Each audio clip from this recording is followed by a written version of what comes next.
Welcome to what may very well be one of the most important videos we've ever made. Now, in order to even begin this video, I must first establish this disclaimer. This video is a set of hypotheses, an exploration of the world, and while many ideas will be explored, what we are sharing here is not meant to be taken as definitive truth. We're not claiming this is entirely made up of facts. Rather, we are attempting to explore a deeper, perhaps darker, area of human consciousness and see the bigger picture of what is really going on. Please have your own experience, do your own research, and don't be afraid to go deeper down the rabbit hole, for the truth is often stranger than fiction. There's no denying that the collective human consciousness is in quite of a pickle today. It is chaotic and overtaking itself and all of nature. Because of the internet, we have nearly real-time access to information, and yet most people are only seeing a particular slice of the story. For example, the algorithms behind what you find when you use Google, Facebook, YouTube, and almost every other social network are designed to show you what you're already looking for, or what the computer code thinks you want to see based on other people's behavior. Unless you're actively searching for new information, to find something different, or follow someone who is creating content that is going down rabbit holes and sharing what they find, what you get is generally what you're already accustomed to seeing. You only see what you want to see.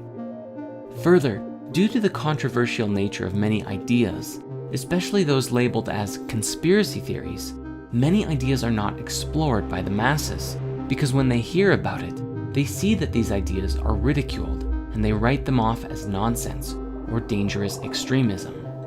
Following the herd mentality makes it easier to dismiss exploring new ideas, so people can easily go along with their lives. This is critical because the ability to change one's belief changes your experience of life, and most people are happy just letting things be as they are. A minority of people are compelled to seek higher truth at all cost, and certainly most of us know that sometimes it can be very hard to empathize with those who choose comfort over following their passions. As the saying goes, you can take a horse to water, but you can't make it drink, and trying to convince others to think differently only leads to distress on everyone's part.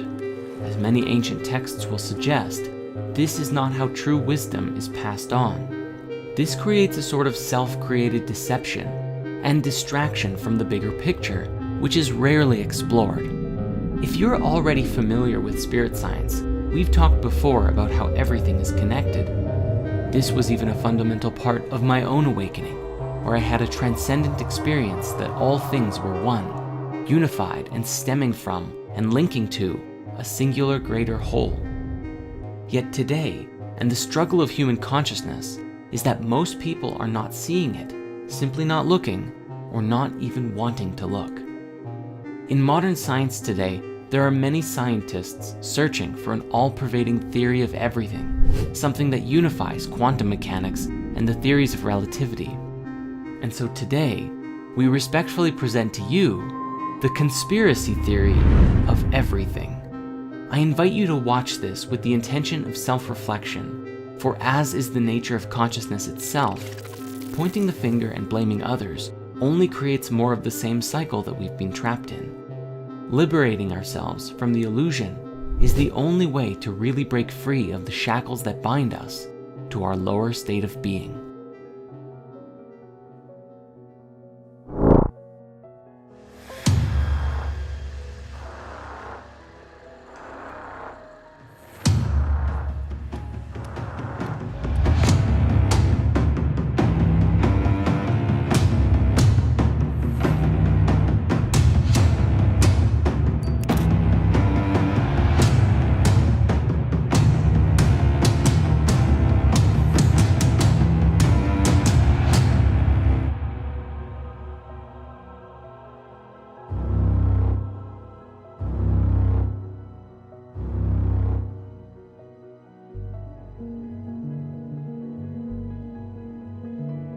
Our conspiracy theory of everything begins first with the demiurge. The demiurge is an ancient Greek and Gnostic concept describing a consciousness that is considered to essentially be the creator of the physical universe, but not the supreme creative force behind all things. A good way to explore this idea is through The Matrix, a science fiction story that suggests everything we think we know of as the real world is nothing but an illusion, a false world within which most are imprisoned, unable to effectively identify what is real. As people go about their day-to-day lives, they think that their world is authentic, but that every individual is truly plugged into an artificial reality severed from the real world. While people suffer, there is a tremendous benefit to the ruling overlords, who in the film were a form of AI. As it relates to us, this AI is in essence the demiurge. The demiurge was described as a force, a deity, or a consciousness who was responsible for the creation of the physical world and reality. However, in a way, it had imposed itself over top of the true reality, the supreme oneness that created all things. In this, it was a false god who had assumed authority over the world, masking the living beings, namely us, from the supreme truth, the highest order of creation, and making us believe that what we experienced as real, the physical reality that we are a part of, was the true, authentic reality, even though it wasn't. Depending on the school and belief of different Gnostic sects, the demiurge was either seen as something malevolent, deliberately trying to deceive us, or something that was simply ignorant or misguided of its place in the universe and the rest of creation, which led to us becoming lost in the illusion as a result. Said in simple terms, the demiurge was the force behind the physical universe, but within our consciousness, so long as we perceived that which is physical to be real, we were slaves to the illusion of the false or at least incomplete reality. To that end, these ancient people, at least those who were part of the ancient mystery schools, believed that the physical reality was an illusion. They sought to liberate themselves from the illusion of reality through varying spiritual practices, from meditation to plant medicine ceremonies and everything in between, in order to connect with higher realms of existence and break free of the false world by finding the truth, the supreme oneness within. This is because even the demiurge and the physical universe still stemmed from the supreme oneness, and the light of truth could be found within. Known to the Gnostics as Sophia, meaning wisdom in Greek, it was the act of awakening this divine spark within us that would return us to the higher realms, which became the ultimate goal of many Gnostic schools. This is where we find the roots of enlightenment and light concepts from around the world, which teach that within this world of suffering, we can release ourselves from the illusion through various forms of mastery and self-discipline, both physical, emotional, and mental. This, of course, takes considerable effort and intention to do so. In essence, transcendent people do what is hard, and that's why their lives are easy. People in suffering do what is easy, and that's why their lives are hard. Fast forward to today, there is a tremendous volume of voices from across the internet, exploring ideas, concepts, and sharing a metric buttload of memes. But amidst the voices of the masses, we find a new concept emerging and being discussed in scientific and even some mainstream circles. An idea that proposes that the entire universe as we know of is actually a hologram or a simulation of some kind. Scientifically speaking, if we look at the cosmos from the perspective of quantum mechanics, there is a general acknowledgement that we really don't understand the universe like we thought we did.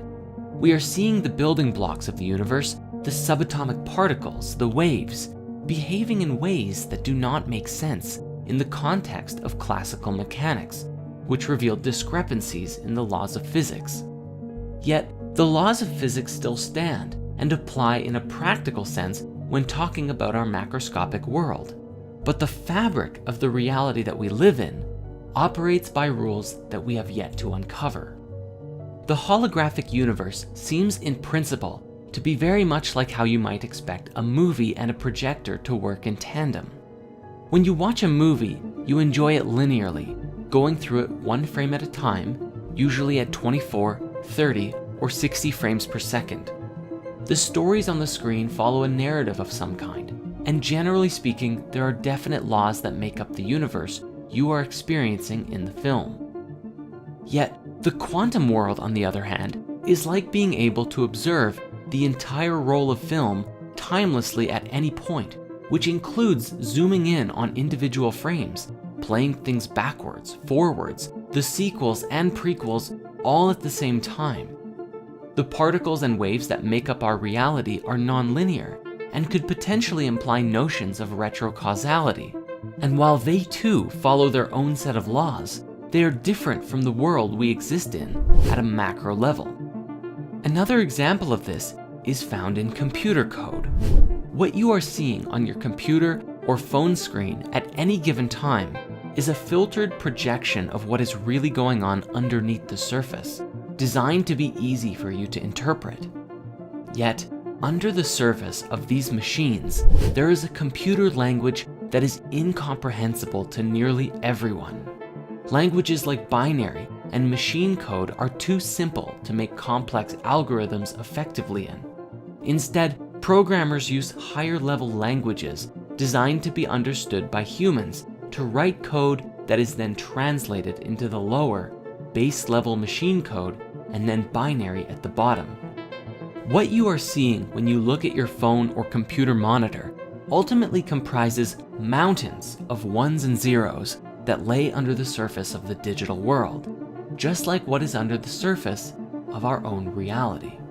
You might be familiar with the ancient wisdom teaching, as above, so below, a concept that applies on several levels, describing that which exists in higher realities is a mirror of lower ones.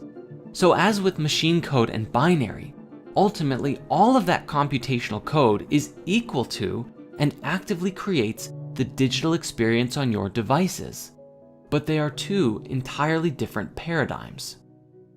This is the great challenge of modern science today, unifying quantum mechanics and general relativity, because we are unable to comprehend yet how the physical world and tangible substance, continuity, gravity, life, time, and consciousness emerge from this flux field of quantum information, which appears to operate by an entirely different set of laws related to statistics and probability.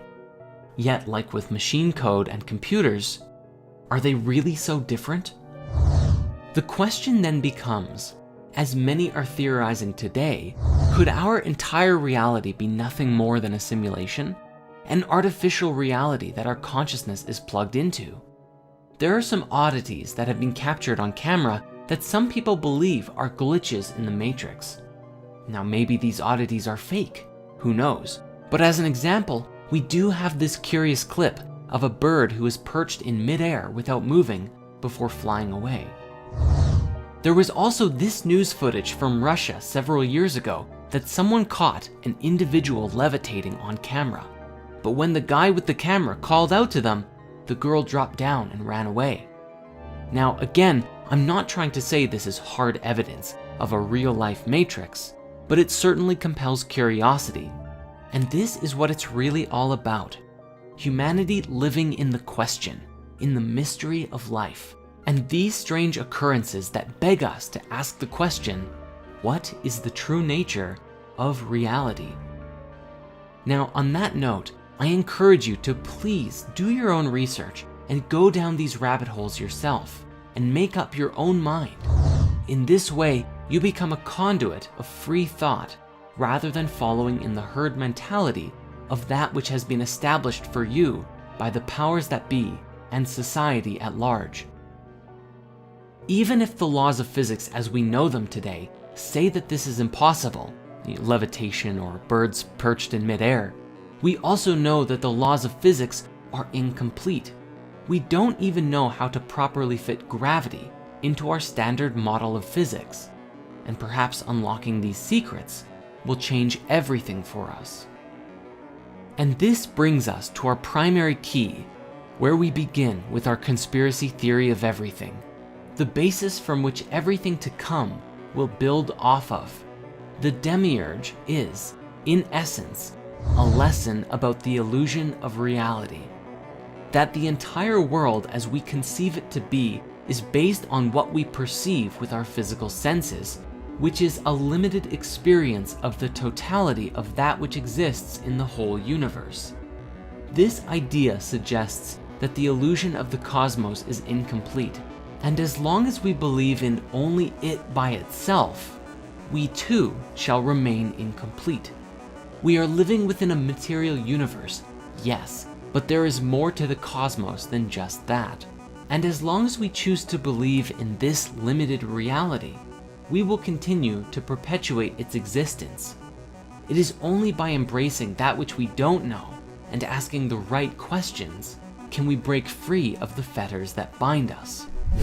In the Emerald Tablets of Thoth the Atlantean, there is a great deal of discussion that describes the human soul as a light trapped in the veil of the night, a metaphor suggesting that the night is the illusion of separateness, the soul disconnected from the supreme oneness, or simply trapped in illusions in general.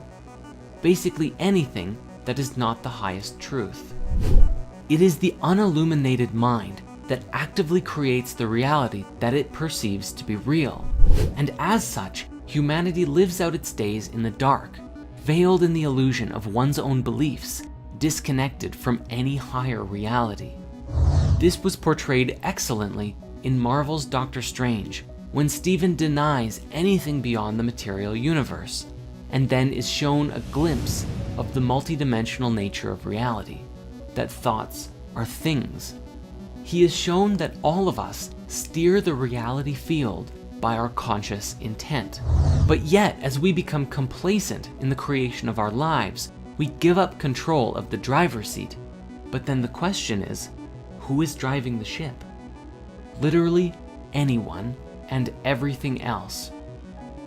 Carl Jung called it the collective unconscious, the collective mind field of everyone whose thoughts and feelings influence our own very decisions and actions by the concentration of their energetic weight. Whether it be the media, the news, advertisements, what your family or friends tell you, or things that you just happen across on the internet. Ultimately, all of it is processed by our egos, which shape who we think we are as we disconnect further from the nature of our being. So the question then becomes, what is the truth? What is the higher reality? And how do we connect with it?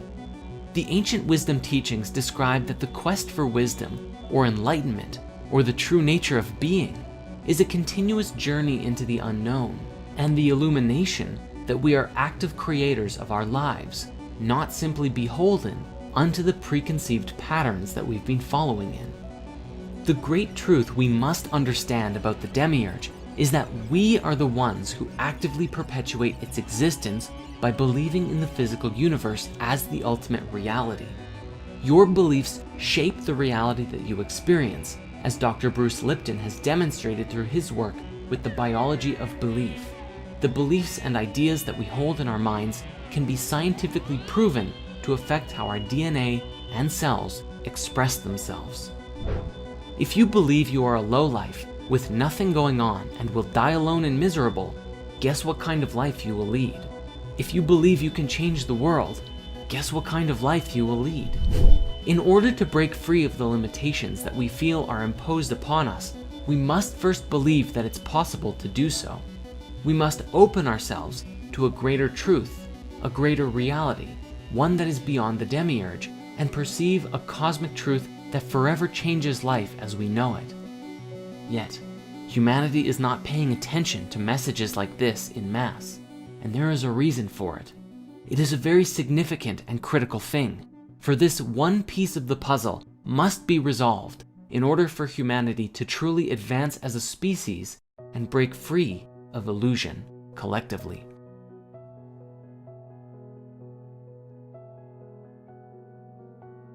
But with that, the mysteries of who is behind all of this aside, how exactly do the world elite control human consciousness? Due to the sheer volume of control mechanisms, here we're going to provide a lighter overview, and you are encouraged to explore these as you see fit. Fear and scarcity. At the highest level of control, fear is one of the most easiest methods to control the population in mass. This is a two-way street that binds the influence from the elite and us together, for we actively perpetuate the problem when we live from fear and scarcity, spreading it around to each other like a nasty virus. Fear can be used to corral people in all manner of directions, to take actions that are not in their best interest, or to give up their power and control to others. Our food. For the most part, all of the food that we're eating today is toxic, designed to subdue our creative energy, making us easily addicted to things that are unhealthy for us. Whether it's processed foods, rich with salt, sugar, and fat, or even our produce, which has been chemically engineered or sprayed with pesticides and herbicides. We can see this with Monsanto, who have actually patented seed and GMO production, disallowed the ancient practice of saving seeds, and ultimately controlled the food supply, but have masked it as providing the world food. We recently published a movie called Healing Your Body with Food, Spirit Science 33, which reveals the truth about food and where it comes from today. So we won't get super deep into it here, because there is a lot to cover. But if you want to go deeper into this, please watch that movie after this one is done. Ultimately though, the bottom line here appears to be that we are what we eat, and most of us eat far too much, and in that consume too many harmful substances. Fluoride in the water. Some have said that fluoride is the metaphorical tears of the New World Order, and that it's their most widely used weapon against us. The idea, in a nutshell, is that governments put fluoride in our water supply in order to negatively affect huge populations and facilitate mass control, whether for financial gain through the health defects that it causes, or for the purpose of disrupting our connection to the spiritual planes. Any quick search of a fluoride conspiracy brings up notions that it calcifies the pineal gland, the organ in our brain that is often linked to consciousness and the third eye. The idea of the pineal gland being linked with consciousness originally came from the French philosopher Descartes, who argued that the interaction between non-local consciousness and the physical world occurred inside of it. If you dig into why water fluoridation began, you find a convoluted, suspicious mess, mostly centering around the aluminum production company Alcoa, who supposedly had a lot of toxic waste to spare that took the form of fluoride as a byproduct of aluminum production. After a single biochemist who was sponsored by them showed in a lab that fluoride affects cavities in rats in 1939, so the story goes, the first public proposal that the US should fluoridate its water supplies were made, not by a doctor, but by an industry scientist. Nowadays, our water is fluoridated in over 24 countries, mostly in the Western world. According to chemist and researcher Charles E. Perkins, who wrote the book The Truth About Water Fluoridation, repeated doses of infinitesimal amounts of fluoride will in time reduce an individual's ability to resist domination by slowly poisoning a certain area of the brain, thus making them submissive to the will of those who wish to govern them. While there are unsupported theories that the Nazis used the chemical in concentration camps, or the USSR in their gulags, the threat of fluoride isn't just a theory. The work of Jennifer Luke in the 90s showed that by old age, the pineal gland contains the same amount of fluoride as teeth, having been calcified as we age. Further, a huge review on fluoride toxicity published by the National Research Council in 2006 reported a range of negative side effects from fluoride, including decreased melatonin production and other effects on normal pineal function, which in turn could contribute to a variety of bad effects in humans. In fact, studies from Harvard and China's Shanghai Health Institute may even have linked fluoride to reduced IQ in children, and even suggest that it could be toxic to a developing brain. As well as being linked to certain types of cancer, it's also been shown to destroy the male reproductive system in rabbits. The bottom line is, the benefit to risk ratio on water fluoridation is unclear due to a lack of good evidence, with most people not even knowing that they're drinking it. If the conspiracy theories are to be believed, professors doing this research have been met with numerous attempts to discredit them. Stephen Peckham, director of the Centre for Health Services at the University of Kent and professor at the London School of Hygiene and Tropical Medicine at the University of Toronto, has had his research of water fluoridation rejected from dental health journals. He's even spoken out about being accused of statistics hacking and for research that made the link between fluoride and hypothyroidism. It seems as though someone does not want this info getting out. Entertainment and subliminal messaging. The entertainment industry has been a source of conspiracies for a long time, with often disturbing subliminal messages in children's entertainment, such as references to suicide and sex found in everything from Disney movies to SpongeBob. But it often goes deeper and darker. The entertainment industry, especially Disney, has seen several instances of hiring young children, making them into massive celebrities, making a fortune off of them, and driving them insane. This has also happened with the K-pop industry, with their so-called slave contracts that force the young singers into decades of servitude, having them work endless hour days and running them to the point of exhaustion. There are actually many instances of these young singers collapsing on stage due to exhaustion. This also links back to the conversation of pedophilia networks, for many celebrities have now spoken out about how bad Hollywood really is for pedophilia, including people like Brad Pitt, Elijah Wood, Evan Rachel Wood, and Corey Feldman. The news. The news often perpetuates a story that things are bad and getting worse. There is a consistent theme from the news of toxicity, and as people watch this in mass, we come to believe it, and thus perpetuate it.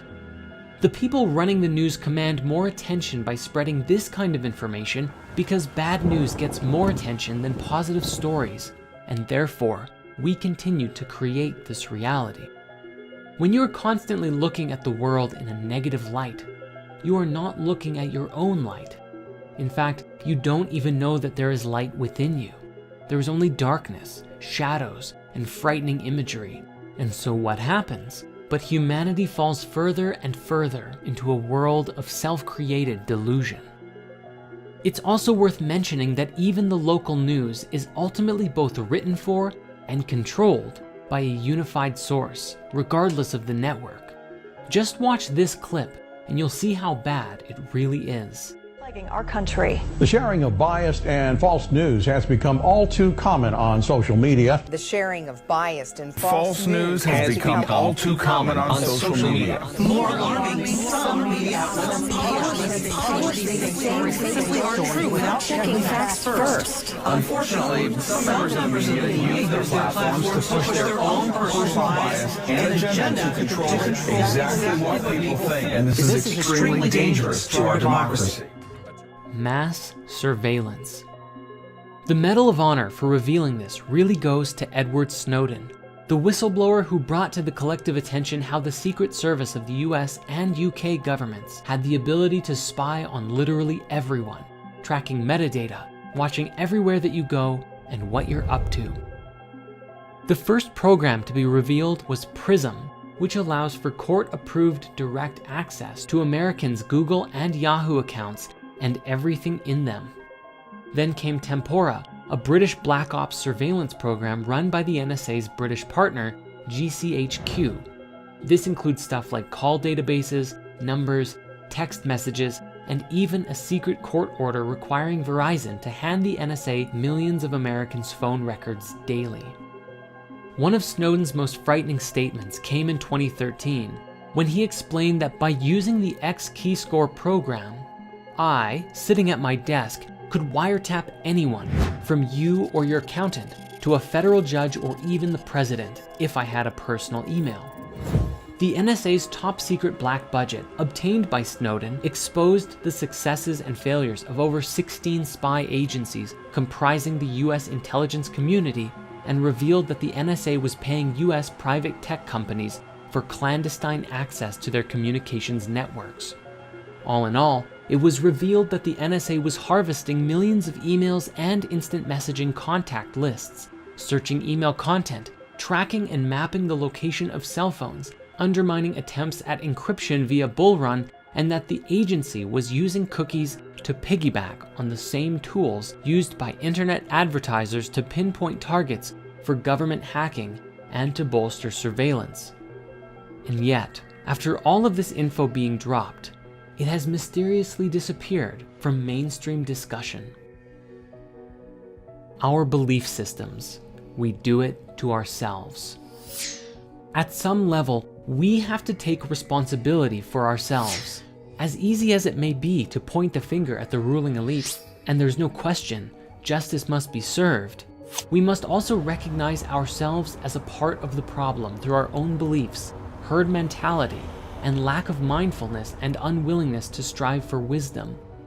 If we wish to truly be a part of the solution, I know you've heard this before, but it's more serious than ever. Be the change you wish to see in the world.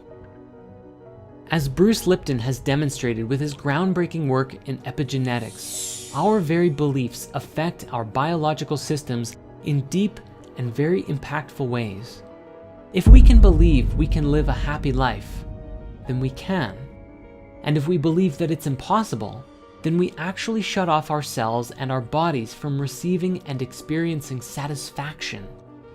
Further, people will often try and rope their friends into their belief systems in order to validate their own opinions and perspectives. And so what we're dealing with here is a mass field of consciousness that is trying to push its beliefs onto everyone else, and the truth is muddled and lost. Generally speaking, all of this unconsciousness keeps us small, and we do it to ourselves.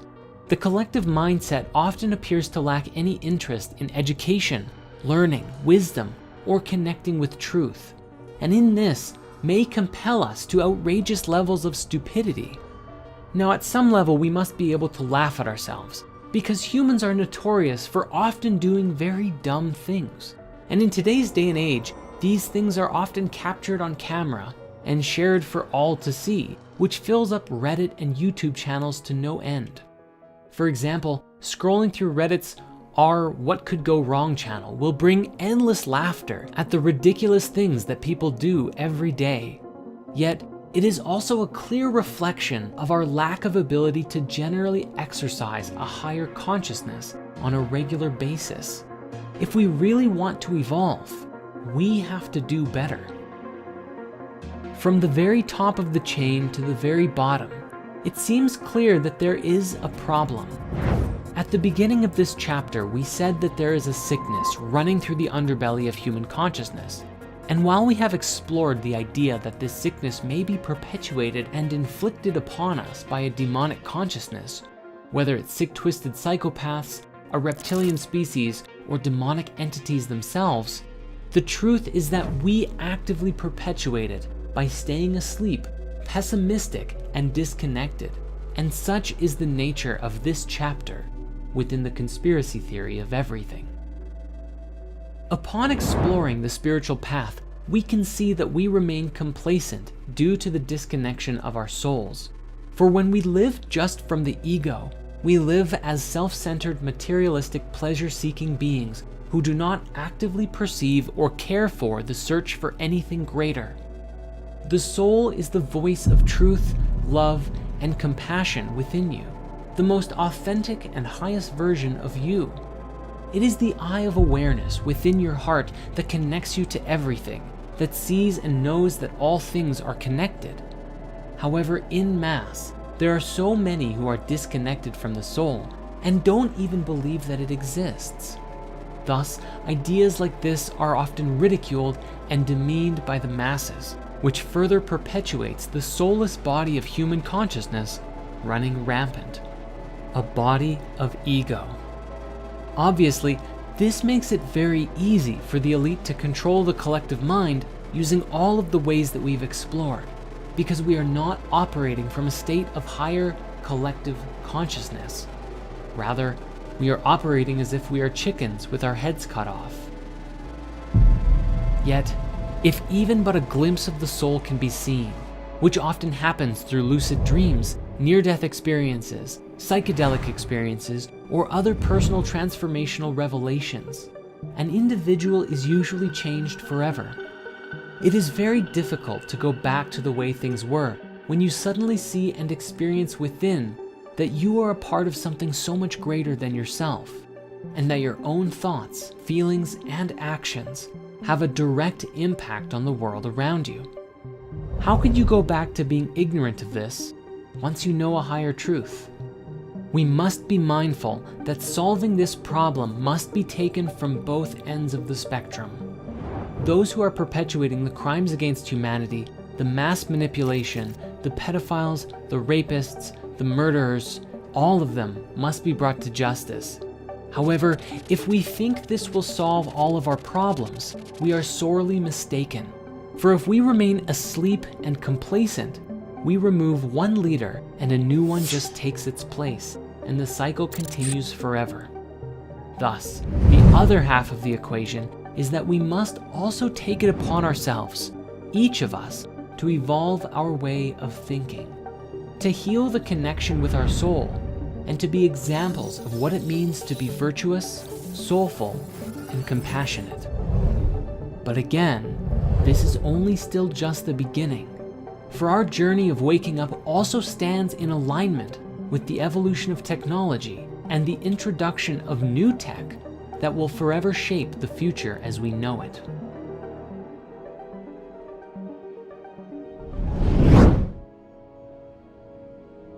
The subject of extraterrestrials has mystified humanity for countless generations. The question of, are we alone in the universe, has inspired us to push forward and advance as a species in the search for life in the great beyond. But to this day, judging by the way people generally treat the subject, it would appear that we have yet to make any form of substantial contact. Yet, the awareness of a deeper truth, that something is being hidden from us, is regularly being leaked to this day. Let's start with some basics, which would be UFOs, which we all know stands for Unidentified Flying Objects, or as they're starting to be called today, UAVs, Unidentified Aerial Vehicles. It was shortly after the 2 atomic bombs went off during World War II that UFO sightings spiked around the world. Hundreds of reports of UFOs began to emerge in the decade that followed the incident, and it was in 1947 in Roswell, New Mexico, that things got really interesting. Reports of a UFO crash landing in the shape of a flying disc inspired tremendous interest in possible alien activity as the US military quickly quarantined and cleaned up the site, claiming it was simply a weather balloon. This was really the beginning, and today, thanks to modern technology, especially cell phones, we have access to thousands, if not tens of thousands, of seemingly unexplainable UFO sightings from around the world. My own personal favorite is the Dome of the Rock incident from 2011, where several independent people caught footage of a bright, glowing, and oscillating orb that descended over the Dome of the Rock in Jerusalem. After hovering over the sacred temple for several moments, it shot upwards with tremendous speed, disappearing into the sky. In more recent times, a video that was leaked several years ago was released by none other than the Pentagon, featuring 3 separate accounts of US military pilots attempting to track and follow incredibly fast-moving aerial ships, without any clue as to what they were. Along with curious phenomena like these, we also have a long list of ex-military officials who have either claimed to have seen or even had some level of interaction with these crafts, identifying that not only are they real, but they have no idea what they are. One particular interesting subject in this discussion is the work of Robert Dean, a retired command sergeant major who, after that job, became a ufologist and had been very public about his experiences with UFOs and ETs up until his passing away in 2018. At one point, he gave a presentation, the full thing of which you can find available on YouTube, accounting many of the things that he saw in the military and NASA. The most interesting of which being the story of what happened during the real moon landing.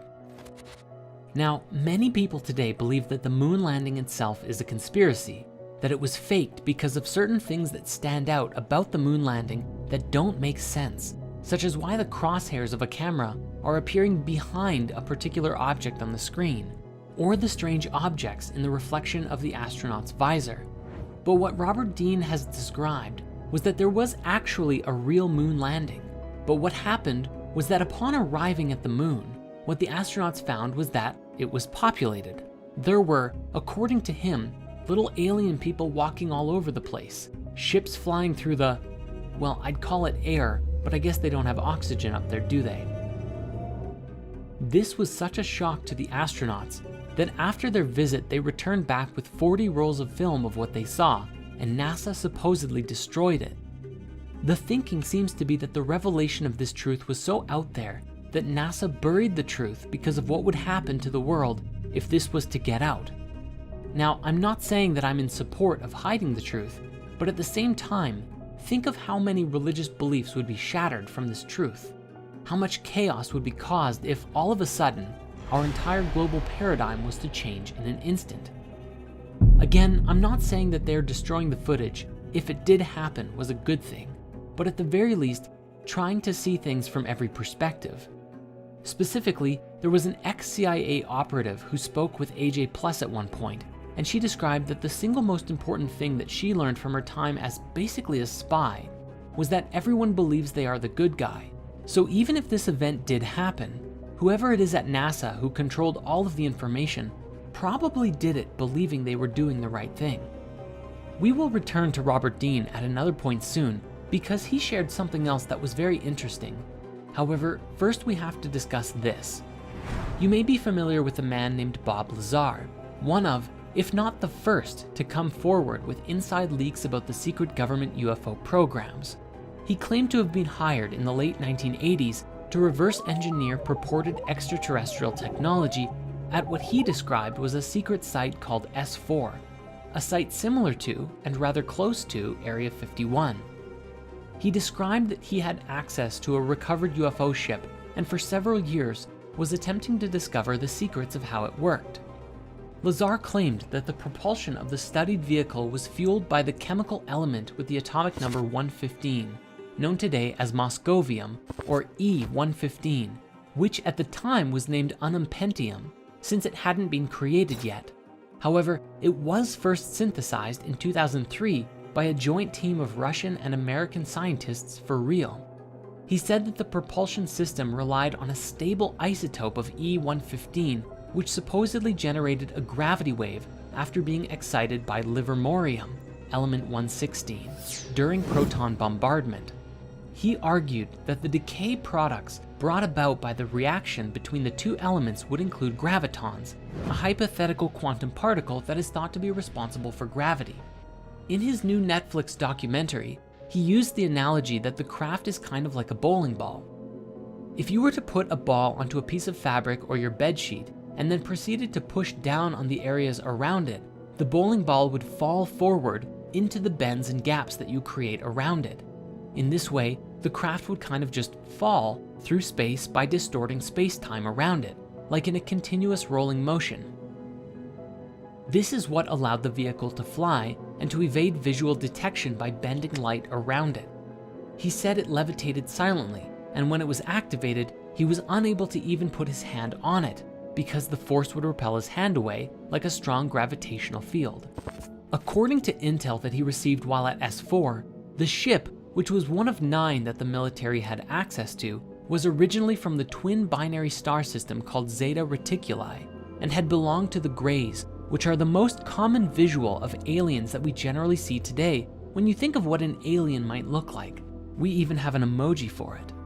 He also explained that the way that the military worked was so secretive that they wouldn't even let the various divisions studying the craft to communicate with each other, so progress on reverse engineering the technology was very slow. While one group would be working on controls, another on propulsion, and another on, well, you get the picture.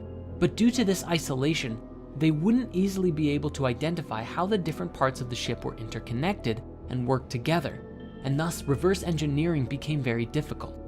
This was especially challenging because supposedly the ship was entirely interconnected. There weren't really any moving parts. It seemed to be one singular solid object.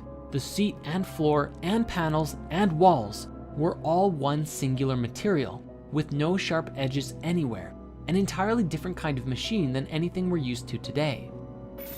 Now, after Lazar came out publicly about this, his life fell apart. Many people quickly looked into his life and found that he seemingly never had any of the education degrees that he claimed to have had. Yet, upon deeper investigation, documents stored away in his old university proved that he was telling the truth. Bob explained that after he came out publicly, he received a phone call from his ex-employers who said, "Do you have any idea what we're going to do to you now that you've done this?" And for many years, Bob suffered as much of his past was erased, and he was made to look like a fool in front of the masses. Now, Bob's story is a very interesting one. My highest recommendation is checking out the documentary he created with Jeremy Corbell called Bob Lazar, Area 51 and Flying Saucers, as well as the Joe Rogan podcast that they appeared on, where Bob goes deep into the story of what happened and what he learned. But Bob isn't the only one to come forward with some fascinating stories, and this brings us to Dr. Stephen Greer, who founded the Center for the Study of Extraterrestrial Intelligence, or CSETI, in 1990 to create a diplomatic and research-based initiative to contact extraterrestrial civilizations, along with the Disclosure Project in 1993, a research project devoted to disclosing to the public information that the government and military supposedly have had regarding the existence of UFOs and ETs. The organization claims to have over 3,000 confirmed reports of UFO sightings by pilots and over 4,000 proofs of what they describe as landing traces, evidence of UFOs landing on the Earth and leaving behind a sort of electromagnetic signature. If we pair this with what Bob Lazar said, it's entirely possible these ships could be bending light, entirely invisible to us, though perhaps not high-level military scanners. Dr. Greer also appeared on the Joe Rogan podcast many years ago and explained some very interesting things. What he received from a collection of over 30 documents from the NRO, NSA, CIA, FBI, and presidential briefings was that the way that these ships work and the way these ETs understand the universe is leagues beyond our own. What he described was that while today we believe that light is the fastest thing in the universe, this is only a barrier, and on the other side of the speed of light are laws that are governed by some sort of super consciousness, and that it is from this higher awareness that interdimensional travel becomes possible, and you can move throughout the universe nearly instantaneously without worrying about the speed of light, which is simply too slow to travel at if you're going from solar system to solar system, or especially across the galaxy, or even between galaxies. This is incredibly important to us because it's relative to the idea that consciousness and conscious thought actively steers the field of reality that creates the experiences that we have. This is a subject we will return to shortly. However, this conversation has one massive implication. You see, one thing that Dr. Greer explained was that the significance of alien life to us isn't really all about ETs at all, but about technology. The very instant that it became available would completely transform life on Earth forever.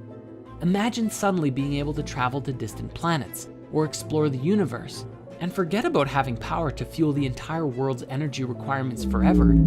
You'd have enough power to blow up a planet if you wanted to. This has tremendous implications to it, and may even be part of the reasoning for keeping the technology hidden for now. The question arises, is this technology hidden so that only the secret rulers of the world can have it? Or is it because humanity is not yet ready to inherit such a gift? One final piece in the ET and UFO conspiracy is the concept of the hoaxed alien attack. This comes from the late Dr. Wernher von Braun, the top Nazi scientist of Hitler's army, who, after World War II, came to the United States to work for the US government. Funny how that happens. And on his deathbed, he theorized that after a war with the Middle East, one day there would be a hoaxed alien attack, which was a part of the secret plan to weaponize space and control the world. He actually urged Dr. Rosen, his secretary, to thwart this plan above all else, because if it were to come to pass, and space was weaponized, whoever controlled these powers would have complete and supreme control over everyone, and the world would fall under the complete control of the oppressors. Now, the subject of ETs does not end there, however, because there is also the reptilian conspiracy, most famously brought to the public attention by the British conspiracy theorist David Icke. It's become one of the most infamous and popular conspiracy theories ever, sparking numerous parodies and commentaries in the media and TV shows. To put it simply, Ike believes that an interdimensional race of reptilian entities known as Archons have hijacked the Earth and are stopping humanity from realizing our true potential.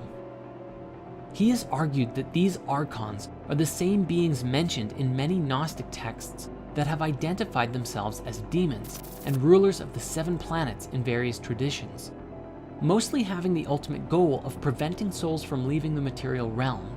He claims that because of this, they have gone by many names throughout history, including the Anunnaki from Sumerian myth and the Watchers and Nephilim from the Book of Enoch. He argues that human sacrifice to the gods in the ancient world was actually for the reptilians' benefit, especially the sacrifice of children, because he tells us that at the moment of death by sacrifice, a form of adrenaline surges through the body, accumulating at the base of the brain, and is apparently more potent in children, something that is today reminiscent of adrenochrome. Bringing it more into the modern day, he claims that a genetically modified human Archon hybrid race of shape-shifting reptilians, known as the Babylonian Brotherhood, or the Illuminati or Freemasons to us today, manipulate global events to keep humans in constant fear, so that the Archons can feed off of the negative energy that this creates. Now, he has also claimed that the members of this secret elite are descended from reptilians coming from the Draco constellation.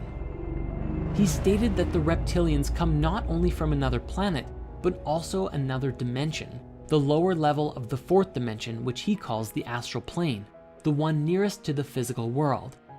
As of 2003, when his books originally brought this theory out, he said that the reptilian bloodlines include all American presidents, 3 British and 2 Canadian prime ministers, several Sumerian kings and Egyptian pharaohs, and a whole bunch of celebrities.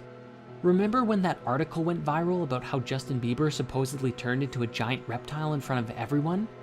Some of the most prominent bloodlines are said to include the Rockefellers, Rothschilds, various wealthy European families, and established families of the eastern United States, and the British royal family. In fact, he said in numerous interviews that he saw former British Prime Minister Ted Heath's eyes turn entirely jet black while the 2 men waited for a Sky News interview in 1989. Ultimately, the global elite make up the top of the pyramid for the reptilians in modern day, all with the intention to keep us sedated and trapped in this reality without gaining a higher knowledge.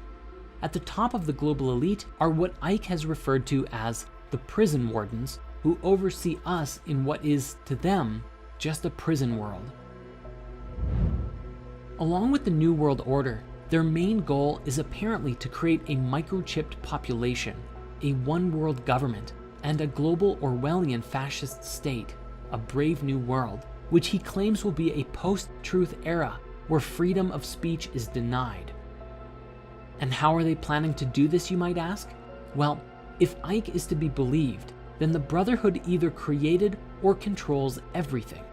Things like the United Nations, the International Monetary Fund, Round Table, the Council on Foreign Relations, Chatham House, the Club of Rome, the Royal Institute of International Affairs, the Trilateral Commission, and the Bilderberg Group, as well as the media, military, CIA, MI6, Mossad, scientific publications, most religious doctrine, and even the internet.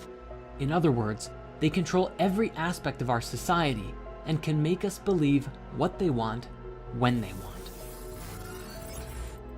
Before we move on, I think it's important that we now revisit Bob Dean and a particularly interesting story that he shared during the European Exopolitics Summit in 2009. He described that he was attending his son's retirement ceremony from the US Navy in Washington, D.C., and at this event, there were a great deal of active and retired generals, admirals, captains, and more. One particular retired Navy scientist approached him and said, "Hey, I know you. You're that retired command sergeant major who has opened up about the UFOs. I have a story for you, that my last government job was as a plasma fusion physicist at a top secret place outside of Las Vegas, and I was working there for 5 years with 2 guys who were not from here. They were from somewhere else, delightful people supporting us in figuring out plasma fusion, which equates to infinite energy forever." The man said, "After a few years of working with these guys, I approached one of them and asked, okay, what do you really think of us, humans, as a species?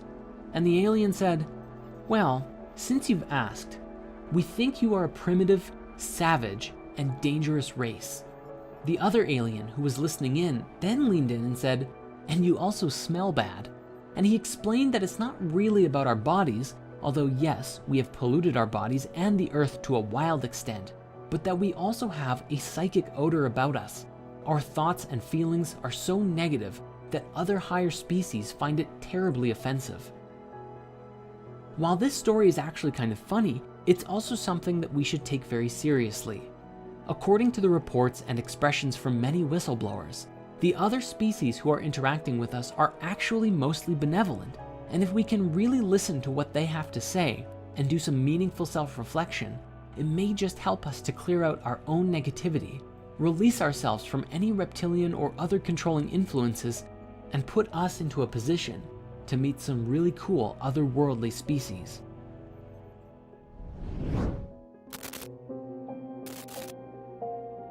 Know your customer. It's the de facto business mantra of our modern era. Collect enough information on everyone's web browsing and social media habits, listen to what they talk about when they believe they're alone, and feed the data into a network of computers so complex that computer scientists aren't even sure how it works at all anymore.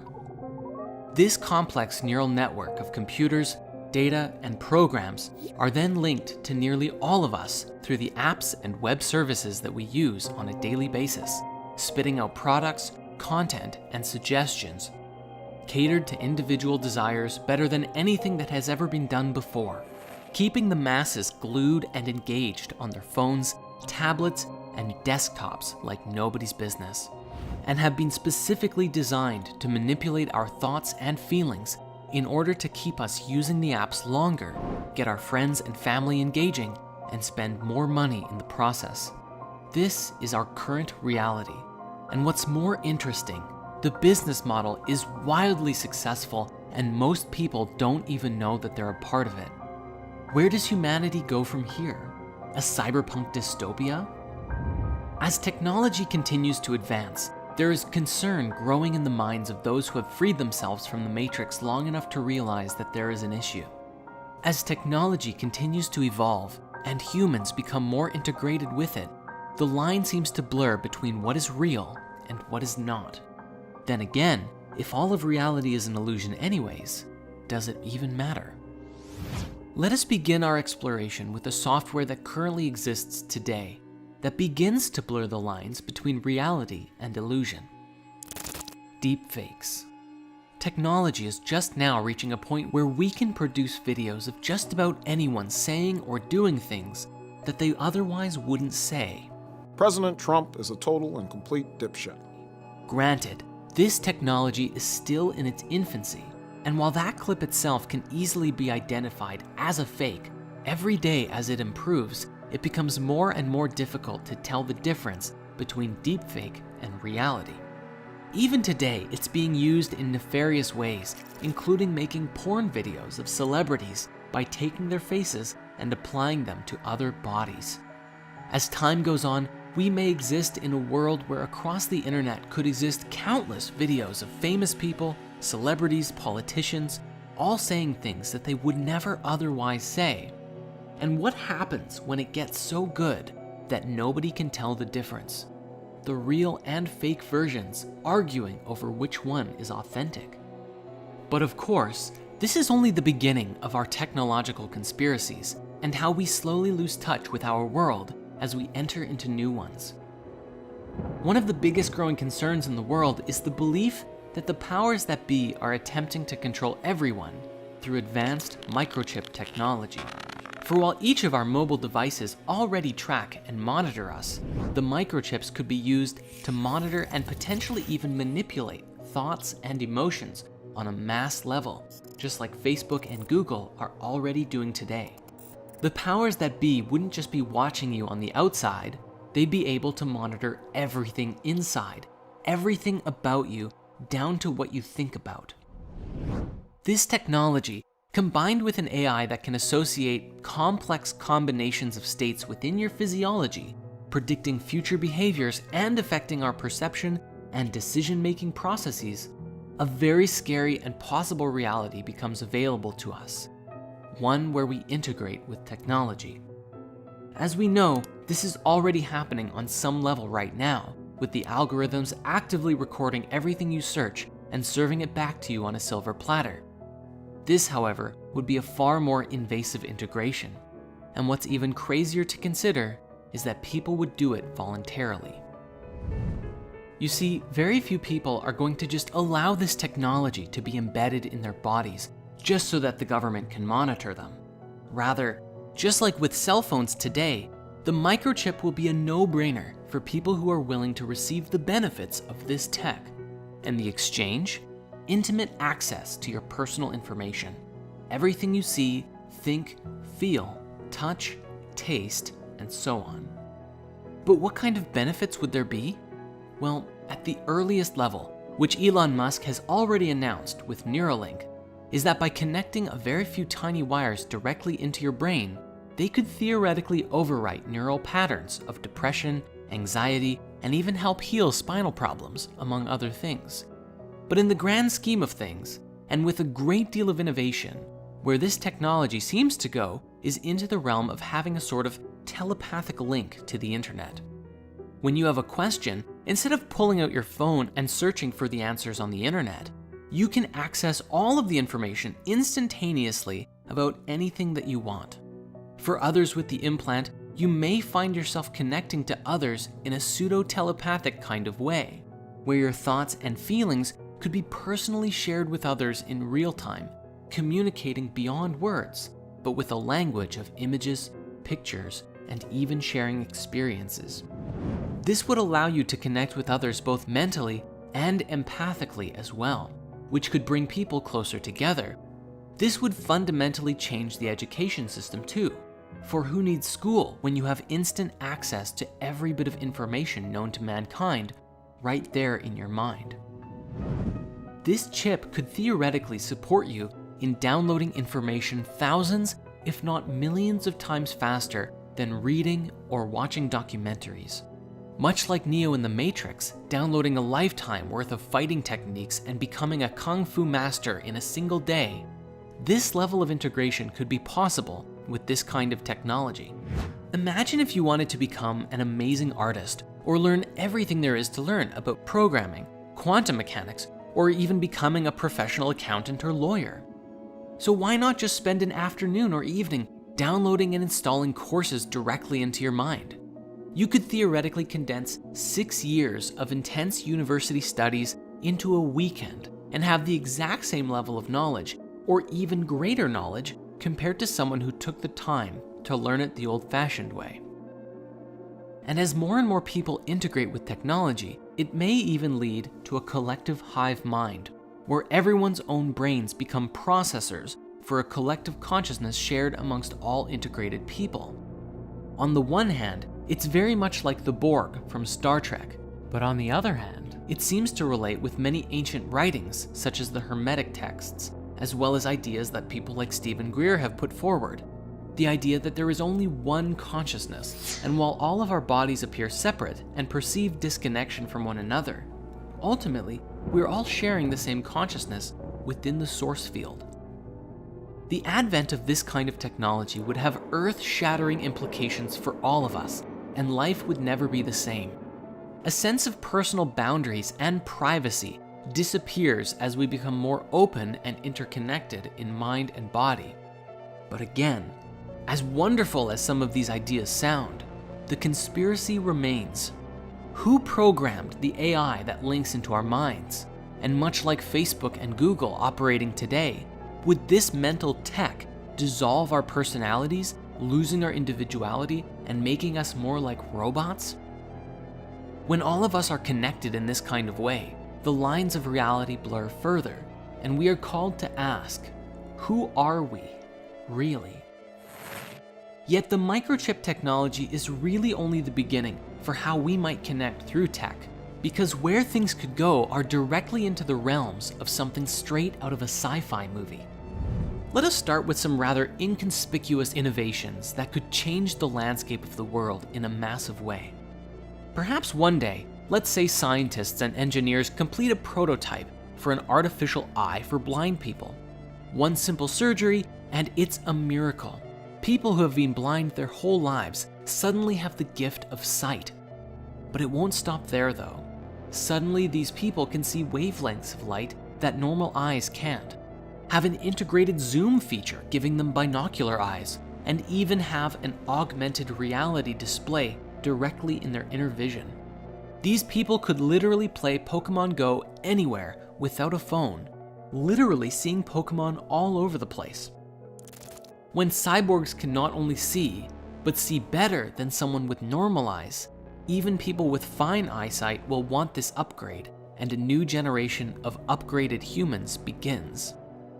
Even on a less invasive level, we have the ideas like the digital contact lens depicted in the new Brave New World series, which is a contact that hooks into receptors in the back of your eye, giving you a direct mental and visual link to everyone else in society. This could happen with prosthetics too, and in a way it already is, although the tech is still in its infancy.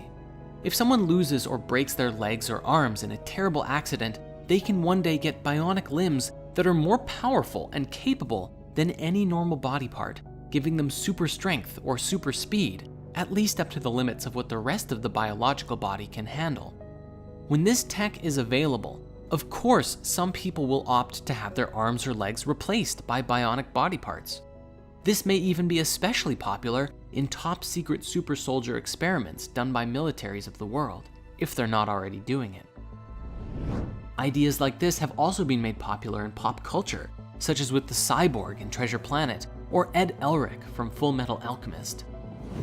But speaking now to integrated experiences, let us shift our focus for a moment to consider VR. It's not impossible to think that something like the Oasis from Ready Player One could be right around our doorstep, a massive multiplayer online universe that puts you into the experience through VR technology. This could, and likely would, lead to a form of mass exodus from real life, as people begin shifting their lives into this digital realm. Why go to work in an office when you can work from any conceivable place in the universe? And then instead of spending time with friends at the bar after work, why not go hunting dragons together? Instead of playing racing games on your iPad, why not go and actually experience a race yourself? Completely immersive, yet safe from the comfort of your home. With all of the suffering in the world and the fantastic possibilities offered by VR, some people might seek out a life spent mostly or even totally in-game. And while everyone is inside of the game, what would happen to the real world? If we are not careful, we may end up with a reality like Ready Player One, with massive slums taking over as people spend less and less time in the physical dimension. Why bother fixing the real world when the in-game world is always perfect, beautiful, or at least exactly as it's designed to be? But even this is not the end, and the lines around what is real begins to blur until you can't even see the line anymore. One day, it may even become possible to transport your entire consciousness into a game.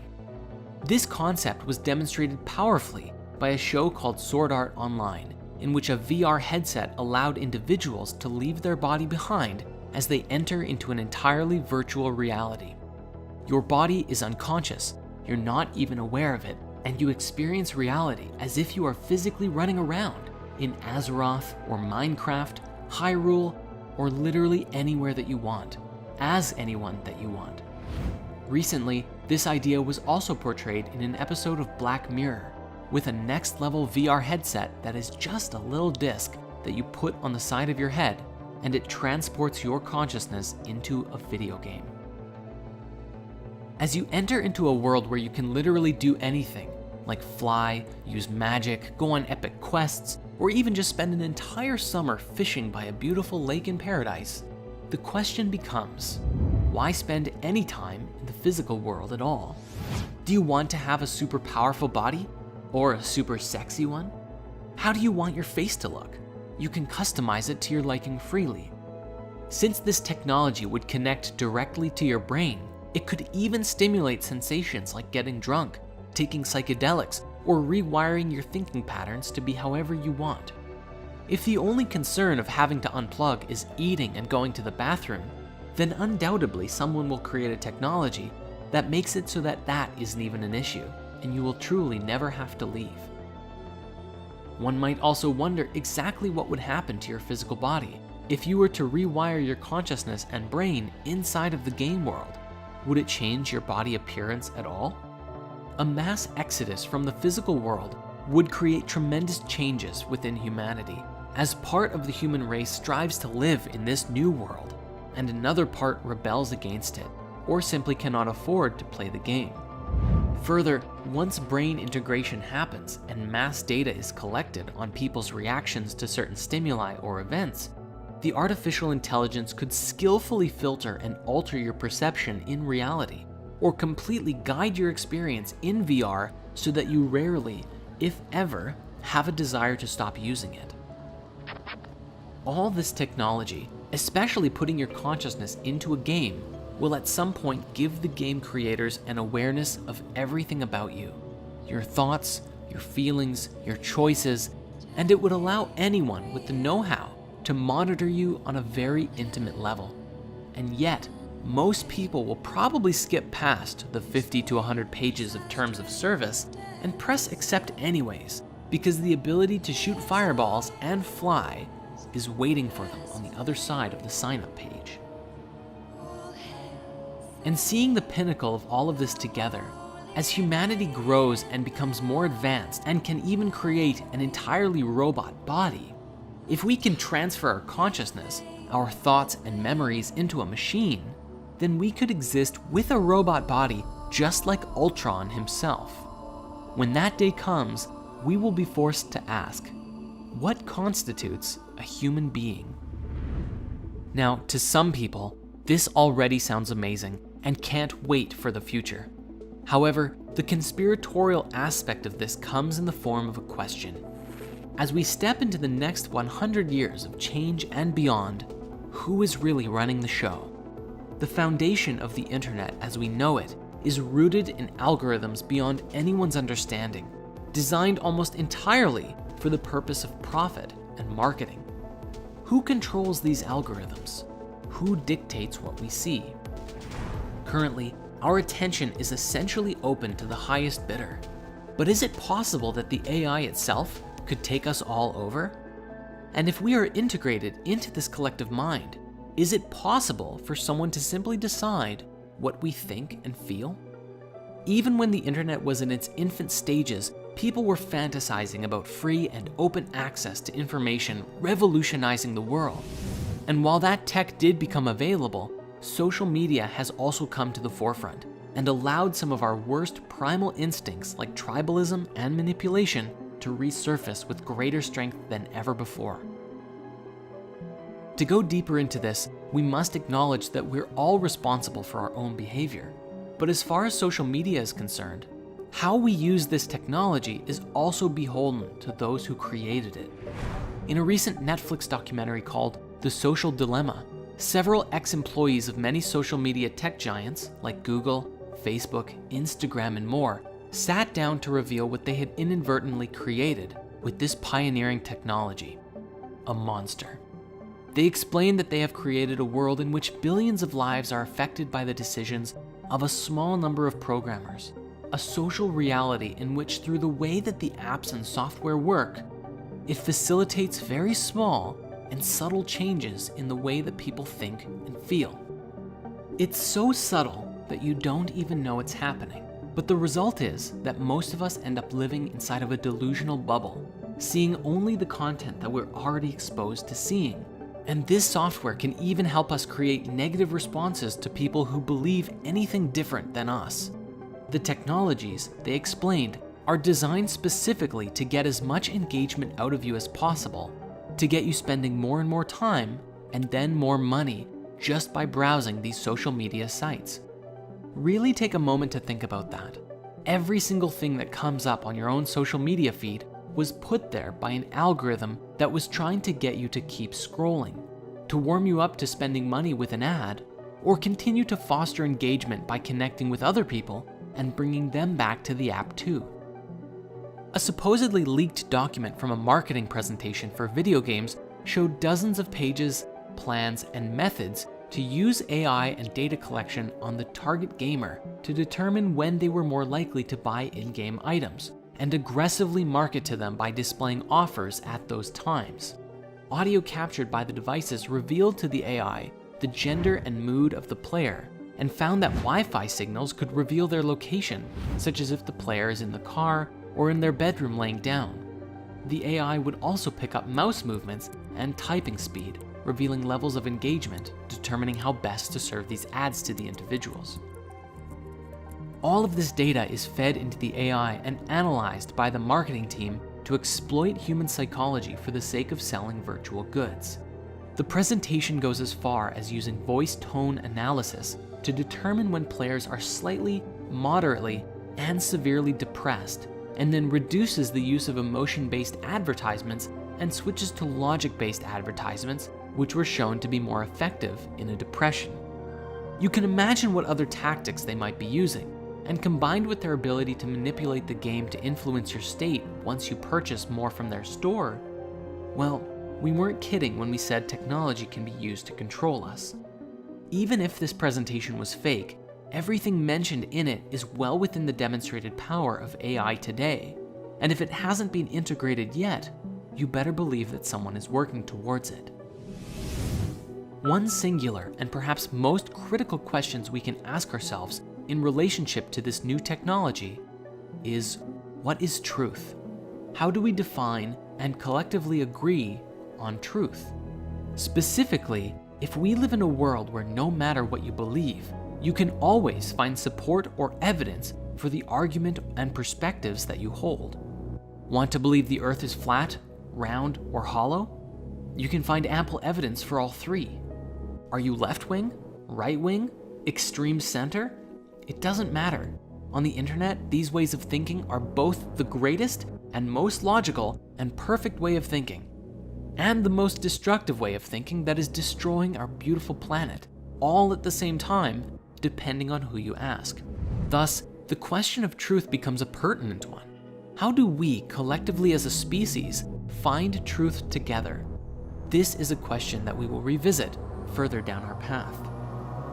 Regarding the modern news and entertainment industry, we already know that the masses are manipulated daily to think and feel and respond in certain ways.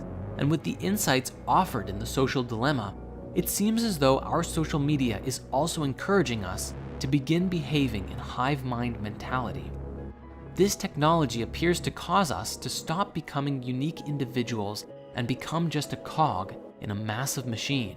And this is where there's a pending issue with the integration of technology. What's to stop the AI from changing the nature of your being based on who's advertising to you in any given day on a deeper level than ever before? In the world today, as people have negative responses to news or events, this fuels more negativity around the issue. Not to mention, the news actively fuels more negative press and stories on a daily basis, so that even if there's a lot of good in the world, the negative stories always seem to get more attention. Conspiratorially speaking, there is more and more evidence that shows that consciousness actively steers reality, that our focus and what we focus on dictates what kind of life we experience. People with hope for the world are driven to create things, but people who focus on all the negative stuff in their life generally have more anxiety around things that happen and become stuck in their own fear. The coronavirus pandemic was a great example of this, as we saw mass divisions from people wearing face masks and generally being scared of potentially spreading this thing, and those who just relaxed into the quarantine and said, all right, we're here, and I'm going to use this as an opportunity to create some meaningful change, at least in my own life. And they did. If Facebook and Google are steering the mainstream narrative, then they ultimately have a massive influence in the direction that society goes.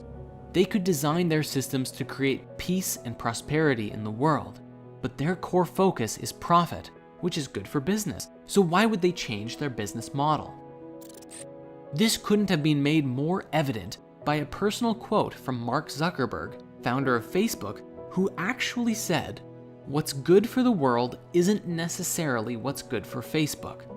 Yes, he really said that, and he owns one of the largest companies in the world, influencing the lives of billions.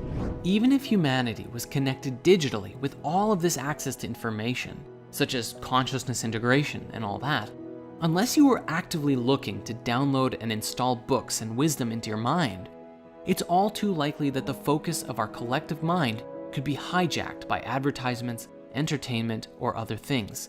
The exact same as how we are constantly distracted by social media today, and this could even be used to steer our species in the direction of whoever or whatever was pulling the strings. At this point, it almost appears as though this kind of technological integration is inevitable, and if you're conflicted about it, you're not alone. On the one hand, the ability to read every book you ever wanted to in days, or learn more about yourself and the universe in such a short time, or master Kung Fu, is very appealing. On the other hand, if your mind can be controlled or even forcefully steered in any direction by someone else, then is that really a paradigm that we want to be a part of? I imagine that there will be some big turning points for our species in the journey of development of this technology. But if we can learn to do this in an open source way that allows each and every individual their own sovereign right to freedom of thought and feeling, and actually choose what they share with the collective mind, well, I don't know. I'd be curious about the potential outcomes of this. The silver lining we have going into this is how the process mirrors what the internet of today brought us, good and bad. If we can learn from our mistakes and take that wisdom at a large scale into the new paradigm, we have hope. Even if its temptations still clutch the majority of people, a select few can guard the light and guide others into an enlightened cyberpunk reality. You can start practicing right now by being mindful of how your relationship with social media truly affects your life and the lives of those that it connects you with, and hopefully pass that wisdom on to future generations. If a great positive shift doesn't occur, we will forever be destined to repeat our mistakes on greater and greater scales until we finally do.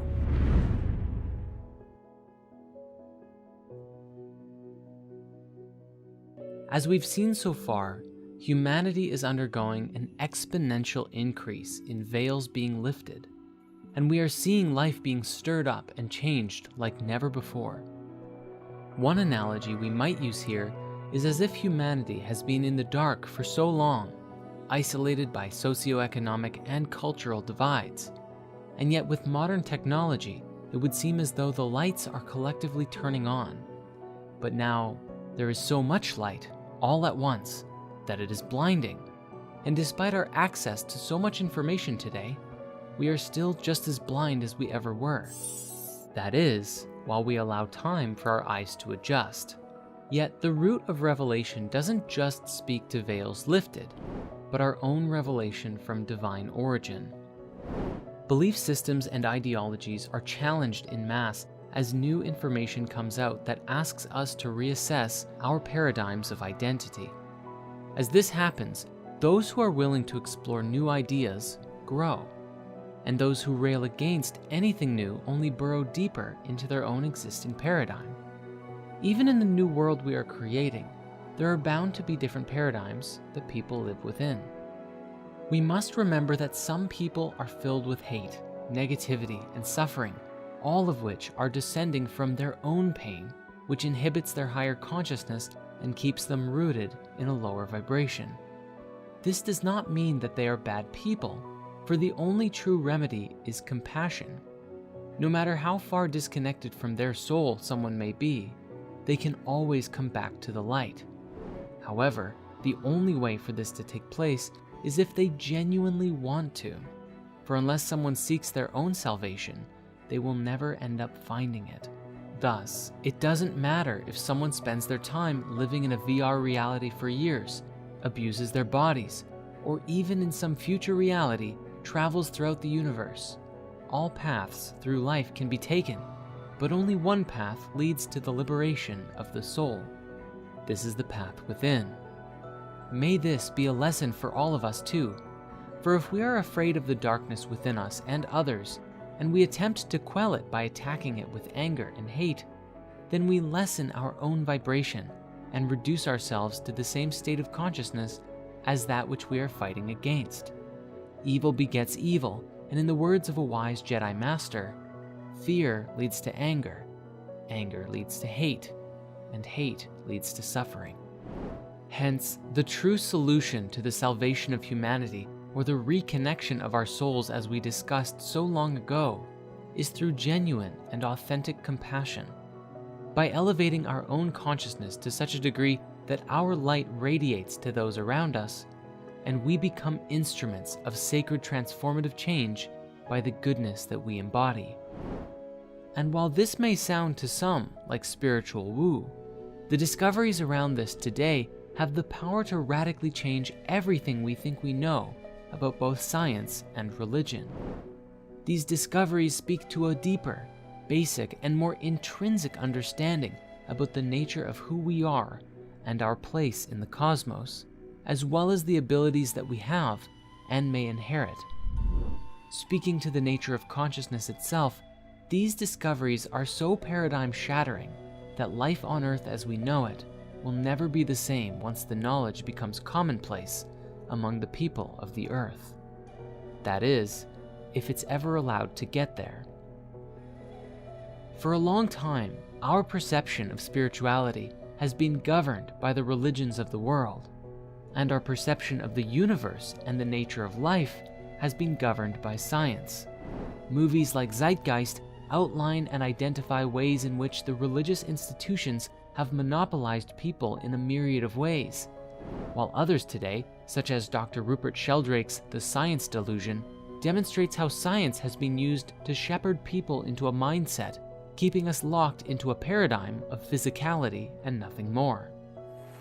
Further, these two voices of science and religion have been at odds for a very long time, sharply criticizing one another, or otherwise outright refusing to acknowledge each different perspective, or their many merits and wisdoms that they bring forth. Despite this, today new revelations about the nature of consciousness stand to shatter the illusion of separateness, destroy the dogma we've clung to for so long, and give us a foundational blueprint to create a new world for ourselves. Truly, it's how we can create heaven on earth. All that's required is our complete participation. One example of this is found in the work of Dr. Bruce Lipton with The Biology of Belief, which explains with profound scientific logic that our beliefs and self-identity are a product of our environment, and that as we think it, so shall we become. His work describes that if we spend our lives believing that my family had a hereditary disease, so I'll get it too, you are consciously and subconsciously programming your body with signals that will facilitate you creating that outcome. And of course, this belief and others can come from our parents and family or the environments that we expose ourselves to. When we look at all of our childhood programming together, we find today a mashup of countless different media programs and entertainment, news stories, passed down rhetoric and ideas that we received from friends and others around us. Who we are today was shaped by the world, and while many of the lessons that we received growing up were good and valid, many others were simply long-held beliefs that have been passed down for generations, yet may not hold our highest interest at heart. These beliefs shaped our perspective of the world, and in that, how we behave and act, which leads us to create our destinies. As it would seem, many of the belief systems we hold on to disempower ourselves from being able to live our lives to the fullest. Further, many of the largest industries today are built upon previous paradigms, and so their continued growth means the limiting of this new understanding. For example, we return here to the pharmaceutical industry. If you help someone cure their depression, it's very difficult to justify charging them thousands of dollars a year for a prescription. It is far easier and much more lucrative that their depression or illness will be with them for a very long time. We must understand that the environment has played a very significant role in the creation of our collective reality. even from the moment that we were conceived, and all of the experience that we've had since birth. And while birth defects do exist, Bruce's research says that 95% of people have perfectly fine DNA and can change how their genes are expressing themselves if they will it so. For some, this may be easier than it is for others, but it's very empowering research nonetheless. If we can change the signals our bodies are receiving, the thoughts and feelings we tell ourselves and receive from others, the places we live, the music we listen to, the food that we eat, the entertainment we watch, all of these aspects will play a role in reshaping our lives by influencing us from surface to very deep levels. As Bruce's work suggests, it doesn't matter what ails you. If you can address the root cause and provide yourself with a stimulus of a higher vibration, there is nothing that you cannot heal.